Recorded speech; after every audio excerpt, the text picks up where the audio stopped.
¿Cuánto tiempo pasa desde esos 16 años, esa discoteca y ese primer consumo de esta sustancia hasta que dices, ya está, hasta aquí ya del todo? Porque tú, Hasta tú que me lo deja contabas que del hay como todo. varios Sí, intentos sí. y luego hay uno final. Bueno, si quieres cuenta un poco cómo es.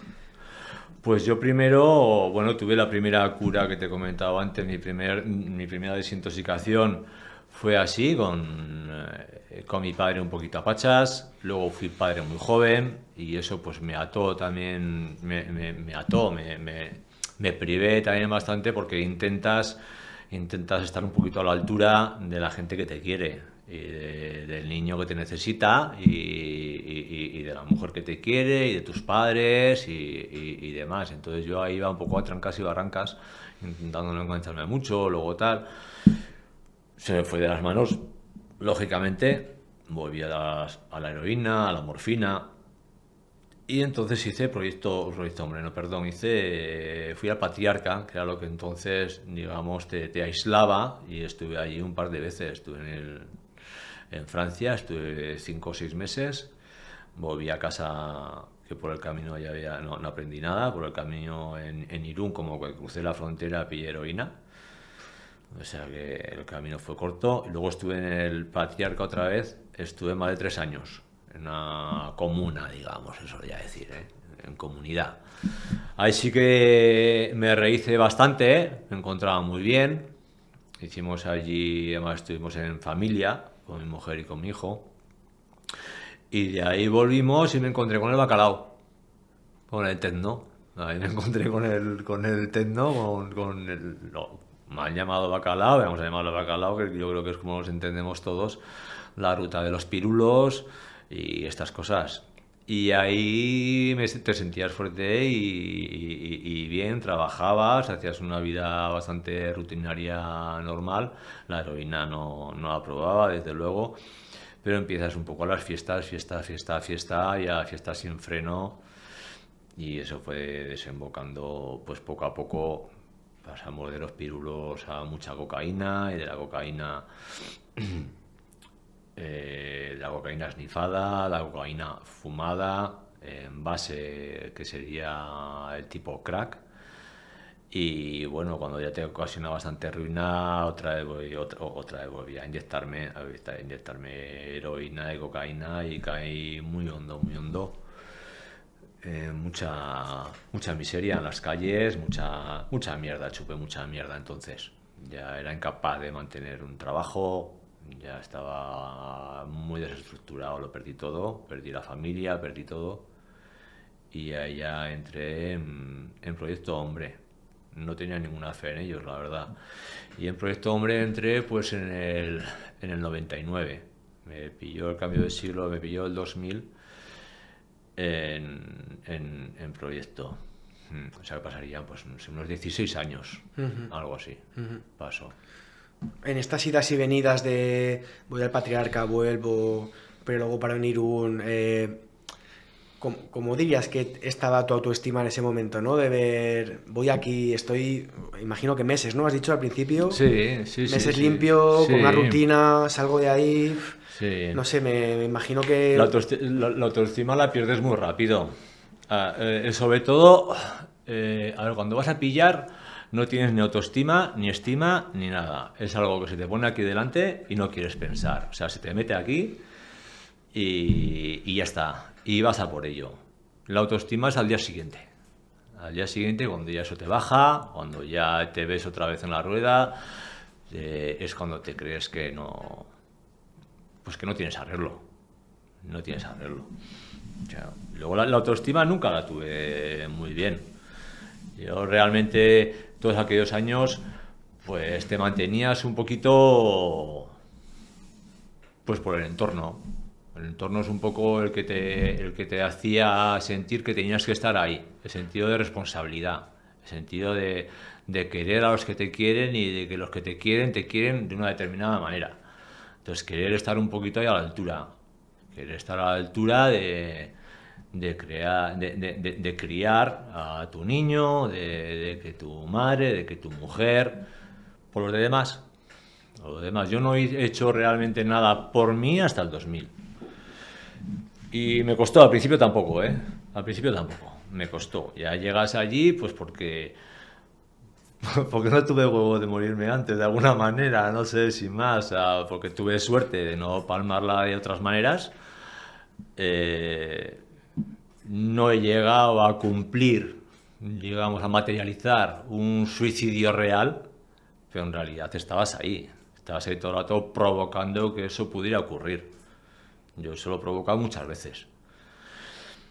Y bueno, una ruptura de ciertos valores que siempre he tenido, y verme en la miseria, tocar fondo, pues se suele decir. Tocar fondo yo creo que significa tocar fondo en tus valores, en lo que tú crees.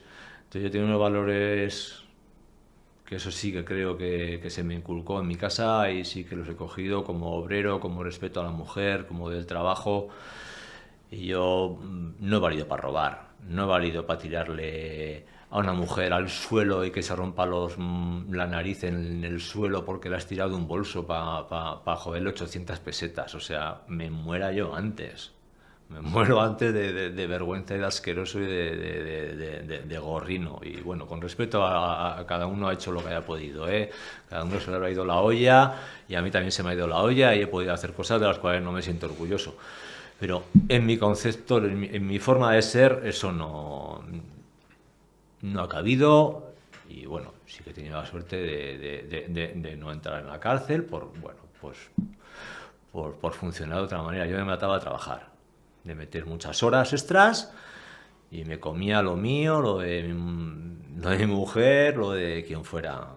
Ahí no me cortaba. Yo he sido capaz de coger la televisión de casa y echármela al hombro y llevarla a la casa de quien fuera gitano, de quien tocara, para una papela. Estábamos hablando antes de los factores que pueden influir a una persona a que sea más propensa a acabar en una adicción o a salir, ¿no? Los factores de riesgo y de protección. Y me contabas que los conocías, claro. En ti, en tu caso, la familia fue un factor de protección para tener algo a lo Sí, que... sí, para mí ha sido un poco las dos cosas. Ha sido un factor, bueno, lo principal ha sido un factor de protección, desde luego que sí. Y por infancia que no recuerdo feliz, pero bueno, lo que es el respeto, o sea, mi padre, en mi casa había un problema de alcohol de mi padre, pero jamás levantó la mano a mi madre, jamás la insultó, jamás se bebió el salario, o sea, bebía vinito y ya está. O sea, había un respeto un poquito, intentaba tirar a su casa para adelante. Él creía que lo tomaba como una cosa cultural, lo había vivido así, en la posguerra más reciente.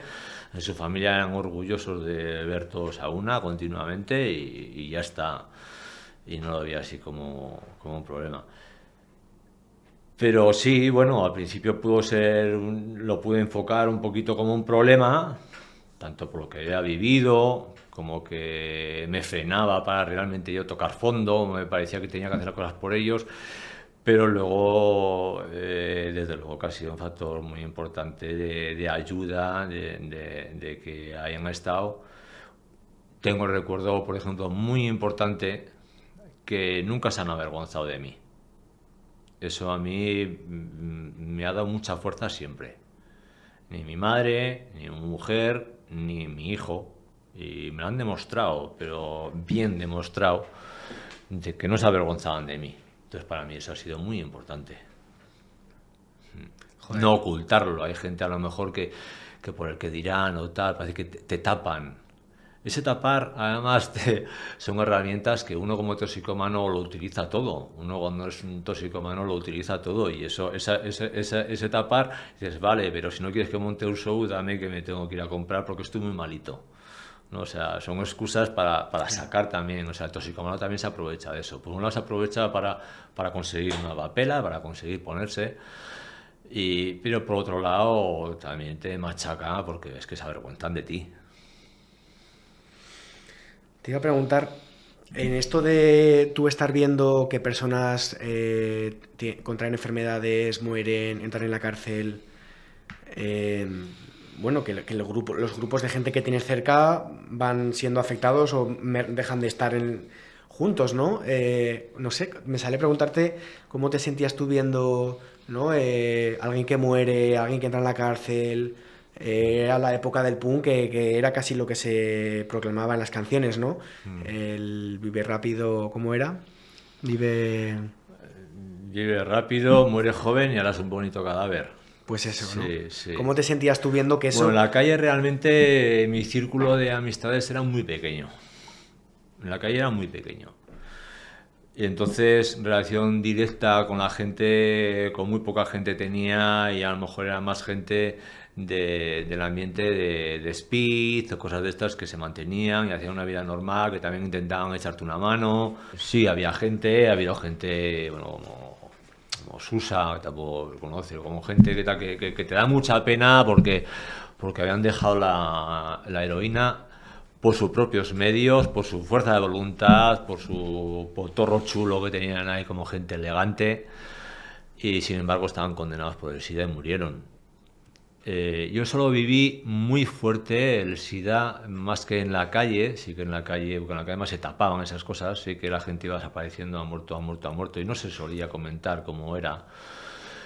Porque el SIDA se decía casi al oído, SIDA, SIDA, Sí, ¿no? sí, sí, porque era una cosa ahí muy marginal. Yo eso lo viví muy fuerte con mis compañeros en el Patriarca. En el Patriarca estuve en varios centros y en uno de ellos era un poquito avanzado, digamos, no venía gente a comerse el mono, era gente que hacíamos vida cotidiana. En ninguno de ellos había verjas, ¿eh? El que quería se podría ir o lo que sea, vamos a ver, en la comunidad no es una cárcel. Sin embargo, me decías antes de empezar a grabar que no estaban cerca de tu casa, sino que te mandaban lejos, ¿no? Te mandaban muy lejos, sí. Te retenía la documentación, cosa que es ilegal, o sea, un poco intentaban mantenerte ahí. Ya. ¿Eh? Eran comunidades un poco piramidales, la gente que más tiempo llevaba tenía más responsabilidad. Yo tuve mis responsabilidades, de hecho, pues duré también tanto tiempo. Y en este centro que estuvimos en un centro que estaba en Milán y era las primeras consecuencias de los años duros del SIDA. Entonces la gente que teníamos en todos los centros de Italia, la gente pues más enferma, compañeros, amigos, pues venían a este centro y llegábamos a tener, si estábamos 50 y tantos, 60 personas en el centro, llegábamos a tener 3, 4 fallecimientos al mes. O sea, teníamos muchos entierros de muchos compañeros que un día estaban perfectamente, con mucho coraje, con mucho tal, con problemas con sus familias, con esto. Entonces estamos en Milán, te comento en Milán, porque Milán era un centro puntero a nivel europeo y tenía un ala para enfermos terminales y eso era... Te parecía que estabas en la guerra, en los pabellones de la Cruz Roja de la guerra, donde están todos lisiados y la consecuencia final de gente joven muriendo, condenada. Eso fue muy duro. Y en la calle, pues eso, pues sí, compañeros que iban desapareciendo. Gente que te enterabas que ibas apareciendo y tú eras consciente que habías compartido jeringuillas con estas personas. Joder. Sí. Oye, ¿y cómo era, Raúl, en esos 16 años estar yendo y viniendo? Ahora voy a Proyecto Hombre, ahora me voy al Patriarca, a Milán, lo que influye de dejo todo aquí, me voy allí a un sitio que es que ni siquiera es mi país, luego vuelves aquí, o sea, eso imagino que también afecta Dejar los trabajos, Claro. en la familia, mis suegros, otra vez está mal, déjalo, tal, o sea, sí, es duro romper con tu rutina y volver a estar en comunidad. Todavía tengo sueños de que pierdo la libertad, de que estoy en comunidad. Pierdo la libertad sin rejas, pero pierde la libertad. Todavía es un sueño recurrente. Porque tú en ese momento ahí no te sentías que eras libre. No, claro que no. No, son las circunstancias, no hay vallas, no hay esto, pero no hay unas vallas visibles. Pero fuera está la droga que la vas a consumir y dentro te tienes que aguantar y pasar tiempo y pasar tiempo. Y claro, parece que son unas terapias ausentes de terapia como tal. Lo que los primeros mediados de los 80 me había propuesto Proyecto Hombre, yo no No me convencía en absoluto. Tenía que dejar la droga en mi casa y presentarme y decir, a ver, si yo blinco por la ventana, si yo podía dejar la droga, no voy a verte a ti la cara, así como yo lo vivía. En mi mentalidad un poco punky, un poco anarco, o sea, pensaba que quien mejor me podía entender era otros toxicómanos que hubieran pasado por lo mío. Claro. Que de hecho también, fíjate, estamos haciendo un poquito esto, ¿no? Nuestros toxicómanos que puedan hablarle a otras personas que le pueda venir bien en su toxicomanía o en lo que sea, si sirve de algo. Pero no puede ser un todo, no puede ser un todo. Y esto estaba basado en eso, en un sistema piramidal que gente que había pasado por lo tuyo se ocupaba de otra gente más verde, digamos, Claro. en el decalaje o en la ausencia de drogas. Sí, esto, bueno, por nombrarlo, ¿no? Que hay una persona que tenemos en común, que es amiga mía y que a día de hoy tiene adicción a la heroína y que un día Sí, me decía que es que no conocía a nadie que hubiera salido de ahí, ¿no? Y esto para ella como que era algo que pues a veces no tienes un referente y pues no sabes ni que se puede recorrer ese camino, ¿no?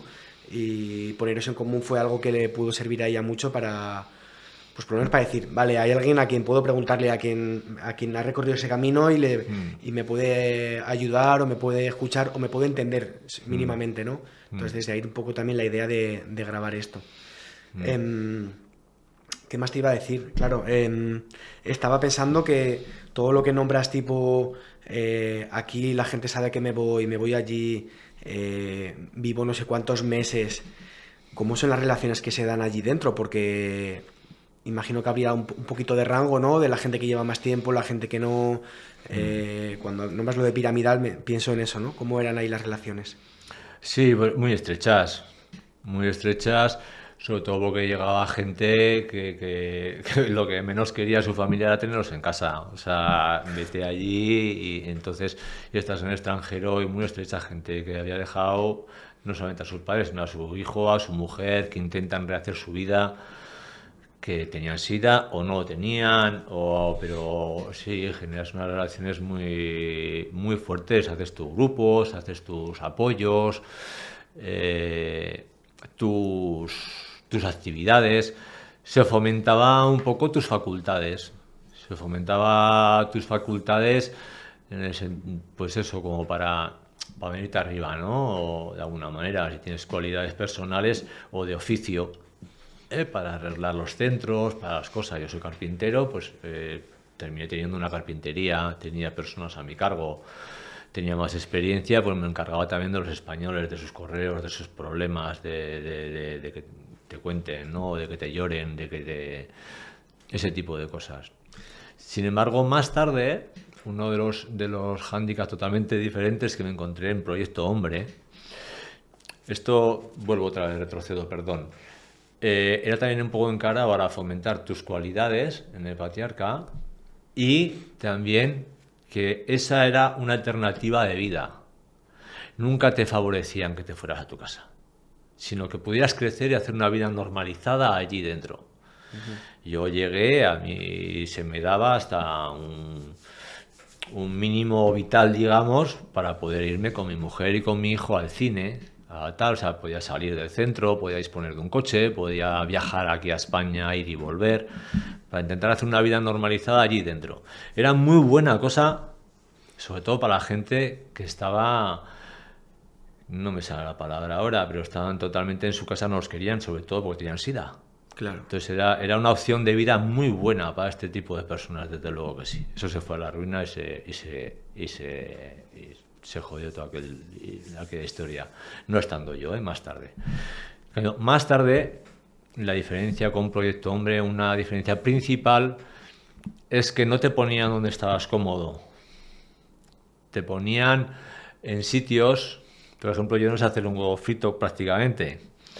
Entonces, bueno, me dejaron de jefe de cocina 8 meses, ¿no? Entonces es un laboratorio de sentimientos, de frustración, de tal, porque la calle no es justa, no es, tienes que aprender a trabajar con la impotencia, tienes que aprender a trabajar con la frustración, tienes que aprender a trabajar con el pillar, con la responsabilidad y pillar de que lo has hecho mal, y aguántate, y tal, y crece, y toléralo.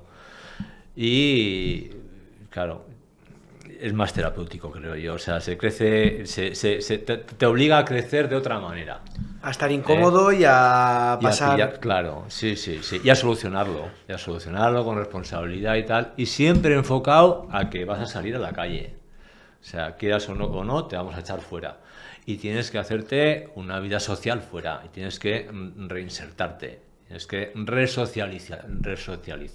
Claro. Buscar hobbies, buscar actividades, salir del punk, salir de los conciertos, salir de ciertas cosas y yo descubrí la montaña y soy feliz. Soy un montañero muy chachi, hago muchas montañas y escalo y hago otras cosas que he hecho de mayor, no he hecho de joven. Claro.